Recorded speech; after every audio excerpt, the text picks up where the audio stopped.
Hi all, ഇന്നത്തെ ക്ലാസ്സിലേക്ക് എല്ലാവർക്കും സ്വാഗതം. അപ്പോൾ ഇന്ന് നമ്മൾ ഡിസ്കസ് ചെയ്യാൻ പോകുന്ന ചാപ്റ്റർ എന്ന് പറയുന്നത് +2 ബിസിനസ് സ്റ്റഡീസിലെ ഏറ്റവും ലാസ്റ്റ് ചാപ്റ്റർ ആയിട്ടുള്ള ചാപ്റ്റർ 12 കൺസ്യൂമർ പ്രൊട്ടക്ഷൻ ആണ്.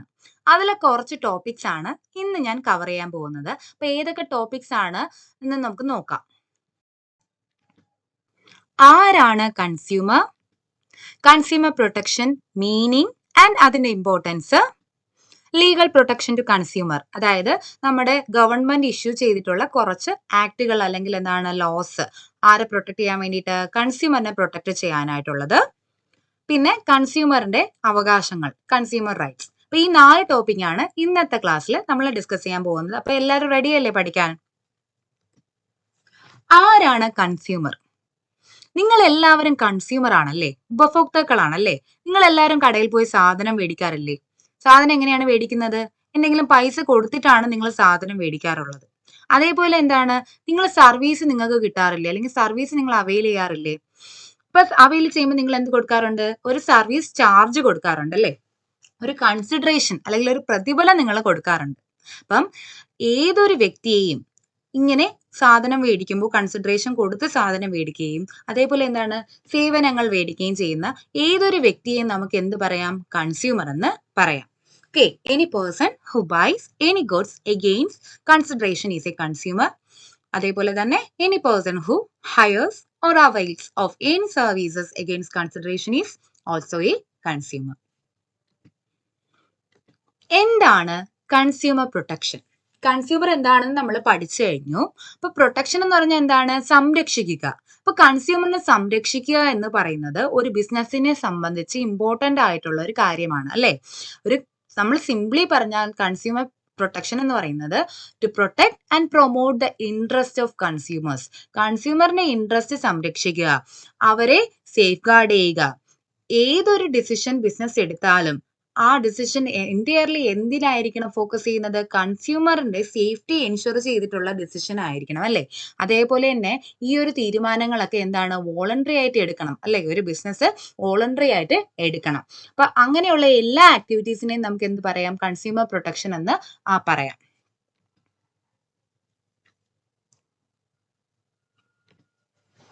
Importance of consumer protection. Consumer protection ഇന്നത്തെ കാലഘട്ടത്തിൽ വളരെ അധികം ഇമ്പോർട്ടന്റ് ആണ് അല്ലെ. അപ്പൊ എന്തുകൊണ്ടാണ് ഇമ്പോർട്ടന്റ്?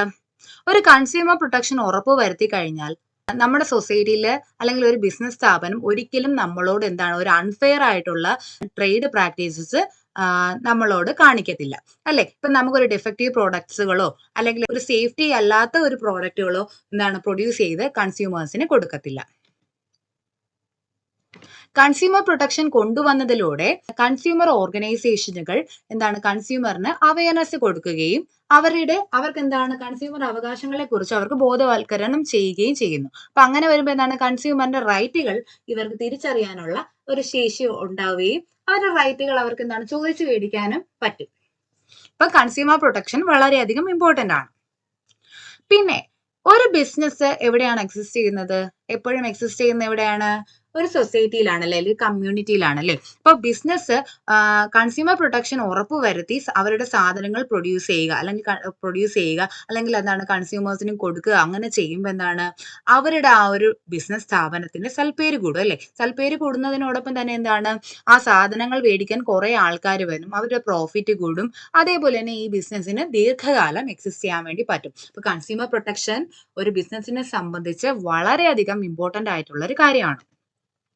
അതേപോലെ തന്നെ കൺസ്യൂമർ പ്രൊട്ടക്ഷൻ ഒരു ബിസിനസ് വോളണ്ടറി ആയിട്ട് ചെയ്യണമെന്ന് ഞാൻ നേരത്തെ പറഞ്ഞല്ലേ.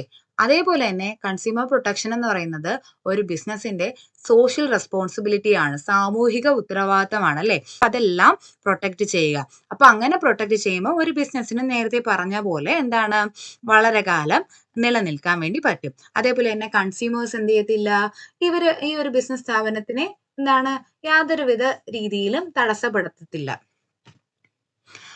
ഗവൺമെന്റിന്റെ ഇന്റർവെൻഷൻ അവോയ്ഡ് ചെയ്യാനും കൺസ്യൂമർ പ്രൊട്ടക്ഷൻ വളരെയധികം ഇമ്പോർട്ടന്റ് ആണ്. ഇപ്പൊ കൺസ്യൂമർ പ്രൊട്ടക്ഷൻ ഉറപ്പുവരുത്തുന്ന ഒരു ബിസിനസ് സ്ഥാപനത്തിന്റെ മേലും ഒരു ഗവൺമെന്റും എന്താണ് വലുതായി നിയമങ്ങൾ അടിച്ചേൽപ്പിക്കാറില്ല.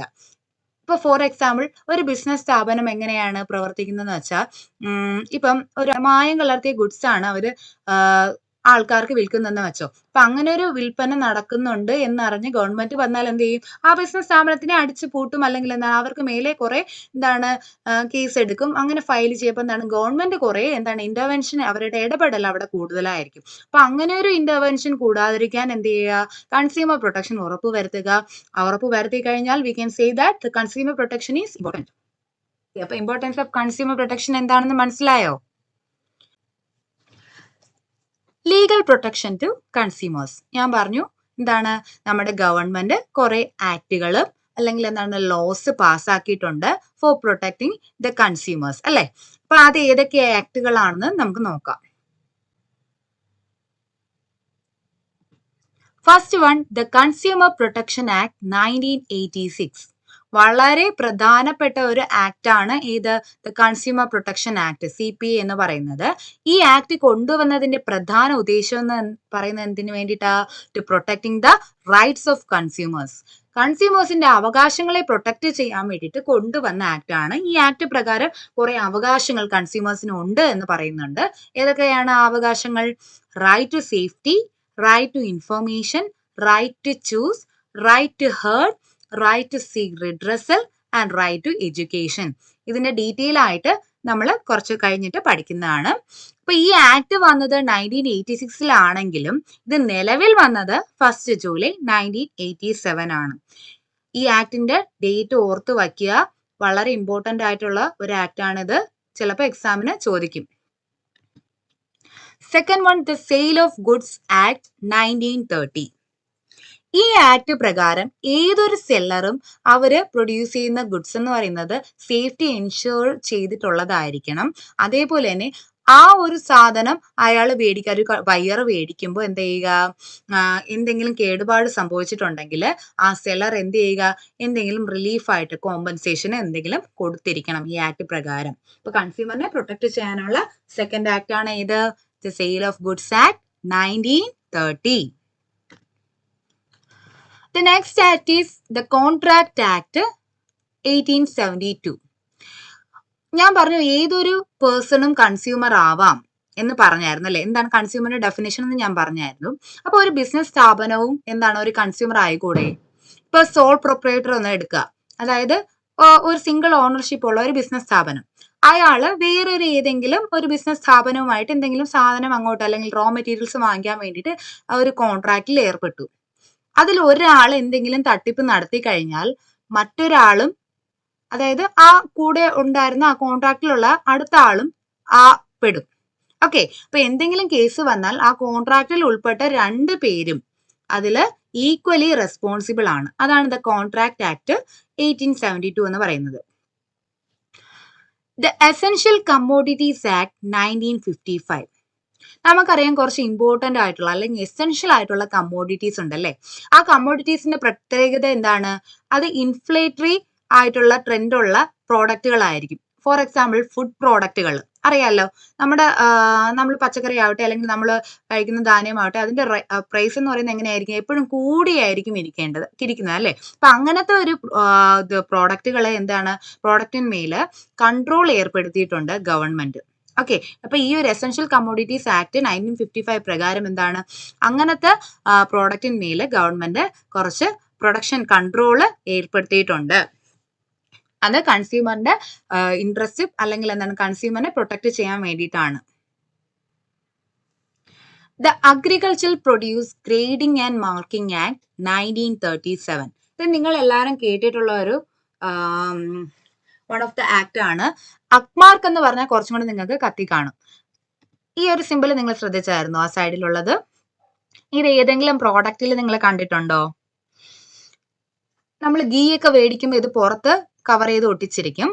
ഇതാണ് അക്മാർക്ക് എന്ന് പറയുന്നത്. അതായത് അഗ്രികൾച്ചറൽ കമ്മോഡിറ്റീസ് അല്ലെങ്കിൽ ലൈഫ് സ്റ്റോക്ക് പ്രോഡക്റ്റുകൾ, അതായത് ഡയറി പ്രോഡക്റ്റുകളുടെ മേല് ചിലപ്പം ഈ ഒരു മാർക്ക് നമ്മൾ കാണാറുണ്ട്. ഇതിന്റെ ഉദ്ദേശം എന്ന് പറയുന്നത് ആ ഒരു പ്രോഡക്റ്റ് എന്ന് പറയുന്നത് എന്തായിരിക്കും? ക്വാളിറ്റി അഷ്യൂർഡ് ആയിട്ടുള്ള സ്റ്റാൻഡർഡൈസ്ഡ് ആയിട്ടുള്ള ഗ്രേഡ് സ്റ്റാൻഡർഡൈസ്ഡ് ആയിട്ടുള്ള പ്രോഡക്റ്റ് ആയിരിക്കും എന്നാണ് ഈ ആക്ട് പ്രകാരം പറയുന്നത്. അടുത്തൊരു ആക്ട് ആണ് the prevention of food adulteration act 1954 എന്ന് പറയുന്നത്. അപ്പൊ പ്രിവെൻഷൻ എന്ന് പറഞ്ഞാൽ എന്താണ്? തടയുക അല്ലേ? അപ്പൊ ഫുഡ് അഡൾട്രേഷൻ തടയാൻ വേണ്ടിയിട്ട് കൊണ്ടുവന്ന ഒരു ആക്ട് ആണ് ഏത്? The prevention of food adulteration act എന്ന് പറയുന്നത്. നമുക്കറിയാം പലയിടത്തും മായം കലർത്തിയ വസ്തുക്കൾ അല്ലെങ്കിൽ എന്താണ് ഫുഡ് പ്രോഡക്ട്സ് വിൽക്കാറുണ്ടല്ലേ? അപ്പൊ അങ്ങനെ ഒരു സംഭവം പ്രിവെന്റ് ചെയ്യാൻ വേണ്ടിയിട്ട്, കൺസ്യൂമറിനെ പ്രൊട്ടക്ട് ചെയ്യാൻ വേണ്ടിയിട്ട് കൊണ്ടുവന്ന ആക്ട് ആണ് ഈ ഒരു act. Next one, the standards of weights and measures act 1976. ഈ തൂക്കത്തിലും അളവിലും എന്താണ് മാറ്റം വരുത്തി വിൽക്കുന്ന പല വാർത്തകൾ നമ്മൾ കേൾക്കാറുണ്ട് അല്ലെ? അപ്പൊ അങ്ങനെ ഒരു സംഭവം വരാതിരിക്കാൻ വേണ്ടിയിട്ട്, അപ്പൊ കൺസ്യൂമറിന്റെ റൈറ്റ്സ് അവിടെ പ്രൊട്ടക്ട് ചെയ്യാൻ വേണ്ടിയിട്ട് കൊണ്ടുവന്ന ആക്ട് ആണ് standards of weight and measures act 1976. അപ്പൊ ഈ ആക്ട് പ്രകാരം ഏതെങ്കിലും ഒരു കച്ചവടക്കാരൻ എന്താണ് അളവിലോ തൂക്കത്തിലോ വ്യത്യാസം വരുത്തി സാധനങ്ങൾ വിൽക്കുകയാണെങ്കിൽ എന്ത് ചെയ്യും? ഗവൺമെന്റ് ഉറപ്പായിട്ടും ഇയാൾക്ക് ഈ ഒരു ആക്ട് ഇമ്പോസ് ചെയ്ത് കേസ് എടുക്കും. ഓക്കെ, ഇനി എന്താണ് കൺസ്യൂമർ റൈറ്റ്സ്? ഞാൻ നേരത്തെ പറഞ്ഞു കൺസ്യൂമർ പ്രൊട്ടക്ഷൻ ആക്ട് പ്രകാരം കൺസ്യൂമറിന് കുറച്ച് റൈറ്റുകളുണ്ട്. നമ്മൾ ഡിസ്കസ് ചെയ്യുമെന്ന് പറഞ്ഞിട്ടുണ്ടായിരുന്നില്ലേ? അതാണിത്. അപ്പം ഏതൊക്കെയാണ് കൺസ്യൂമറിന്റെ റൈറ്റുകൾ? 6 റൈറ്റുകളാണ് കൺസ്യൂമറിനുള്ളത്. ഏത് പ്രകാരം? കൺസ്യൂമർ പ്രൊട്ടക്ഷൻ ആക്ട് പ്രകാരം.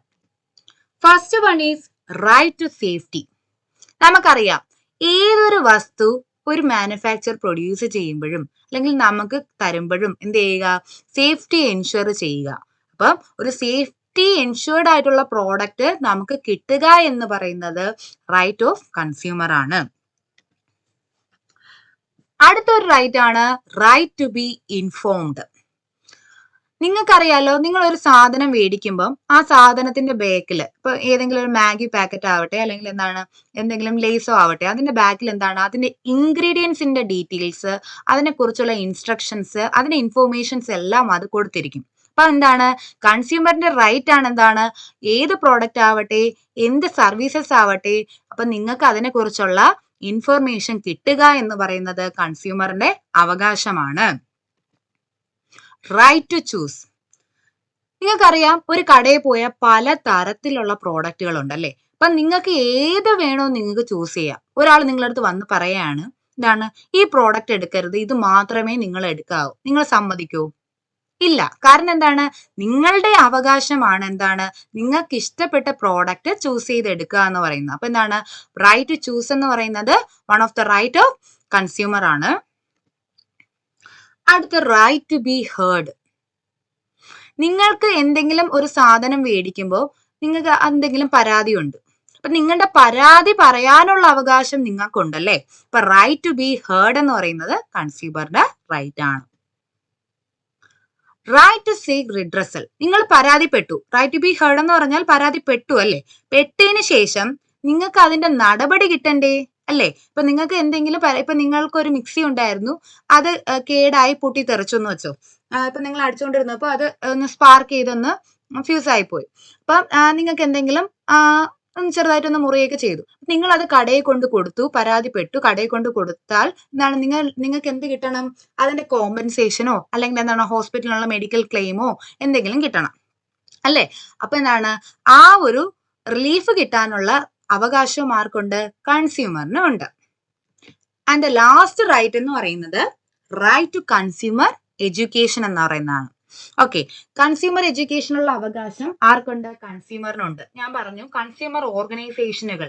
കൺസ്യൂമർ ഓർഗനൈസേഷൻ എന്ന് പറയുന്നത് കുറെ കൺസ്യൂമേഴ്സ് ചേർന്നുണ്ടാവുന്ന ഒരു ഓർഗനൈസേഷനെയാണ് കൺസ്യൂമർ ഓർഗനൈസേഷൻ എന്ന് പറയുന്നത്. കൺസ്യൂമറിന്റെ ഇൻട്രസ്റ്റിനെ പ്രൊട്ടക്ട് ചെയ്യാനായിട്ടാണ് ഈ ഒരു ഓർഗനൈസേഷനുകൾ നിലവിൽ വന്നിട്ടുണ്ട്. അപ്പം അങ്ങനത്തെ ഓർഗനൈസേഷനുകൾ ഇവർക്ക് എന്ത് കൊടുക്കാറുണ്ട്? കൺസ്യൂമേഴ്സിനൊക്കെ അതിനെക്കുറിച്ച്, കൺസ്യൂമറിന്റെ റൈറ്റിനെ കുറിച്ചും അതിനെക്കുറിച്ചൊക്കെ ക്ലാസ്സുകളൊക്കെ അല്ലെങ്കിൽ ട്രെയിനിങ്ങോ അല്ലെങ്കിൽ പ്രോഗ്രാംസ് ഒക്കെ കണ്ടക്ട് ചെയ്യാറുണ്ട്. അപ്പം കൺസ്യൂമറിന്റെ എഡ്യൂക്കേഷൻ കിട്ടുക എന്ന് പറയുന്നത് ഏതാണ്? കൺസ്യൂമറിന്റെ റൈറ്റ് ആണ്. ഓക്കെ, അപ്പം കൺസ്യൂമർ റൈറ്റ് ഏതൊക്കെയാണെന്ന് മനസ്സിലായോ? ഏതൊക്കെയാണ്? Right to safety, right to be informed, right to choose, right to be heard, right to seek redressal and right to consumer education. Okay, ഇന്നത്തെ ക്ലാസ്സിൽ നമ്മൾ എന്തൊക്കെയാണ് ഡിസ്കസ് ചെയ്തത്? കൺസ്യൂമർ പ്രൊട്ടക്ഷൻ എന്ന് പറയുന്ന ചാപ്റ്ററിലെ ആരാണ് കൺസ്യൂമർ, എന്താണ് കൺസ്യൂമർ പ്രൊട്ടക്ഷൻ, അതിന്റെ ഇമ്പോർട്ടൻസ് എന്താണ്, അതേപോലെ എന്താണ് കുറച്ച് ആക്ടുകൾ പഠിച്ചല്ലേ, ഇമ്പോർട്ടന്റ് ആക്ടുകൾ പഠിച്ചായിരുന്നു. ഓർമ്മയുണ്ടോ ഏതൊക്കെയാണെന്ന്? എന്താണ് consumer protection act, the essential commodities act, അതേപോലത്തൊക്കെ പഠിച്ചു. പിന്നെന്താണ് ലാസ്റ്റ് പഠിച്ചത് എന്താ? കൺസ്യൂമറിന്റെ റൈറ്റുകൾ. അപ്പൊ ഇന്നത്തെ ക്ലാസ് എല്ലാവർക്കും മനസ്സിലായെന്ന് വിചാരിക്കുന്നു. Okay, thank you.